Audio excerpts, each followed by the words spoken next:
So இவங்களுக்கு முருகர் தரக்கூடிய message என்ன அப்படின்னு பார்க்கும்போது, இவங்க வந்து முருகரை 2 விதமாக பார்க்கலாம். அம்மாவா பார்க்கலாம், குருவா பார்க்கலாம். ஸோ அம்மாவா அவங்க வந்து ஏற்றுக்கிட்டாங்க அப்படின்றபோது, யாருக்குமே கிடைக்காத, இல்லை யாருக்கிட்டையும் கிடைக்காத அந்த அன்பு அரவணைப்பு நிச்சயமாக அவங்களுக்கு கிடைக்கும்.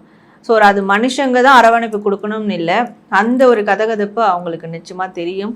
அதை ஃபீல் பண்ணுவாங்க. முருகர் என்னோட இருக்கார், அம்மாவாக நினச்சிட்டாங்கன்னா அந்த அம்மா அரவணைக்கிற ஃபீல் அவங்க நிச்சயமாக உணர்வாங்க. ஸோ அது ஒன்று. இன்னொன்று, ஒரு குருவாக முருகரை அவங்க பார்க்க ஆரம்பிச்சிட்டாங்கன்னா உங்களோட வாழ்க்கையில் நிறைய வழிகாட்டுதல் கிடைக்கும்.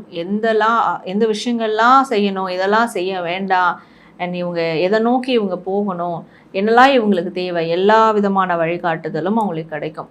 ஸோ இந்த 2 விஷயம் மேற்கொள்ளணும். சுவாமிமலை முருகர் வழிபாடு ரொம்ப இவங்களுக்கு பிரசித்தி பெற்றதாக விளங்க போகுது. அதனால் சுவாமிமலை முருகரை ஒரு குருவாக பிடிச்சிக்கிட்டாங்கன்னா இவங்களுக்கு எல்லா விதமான வழிகாட்டுதலும் கிடைக்கும்.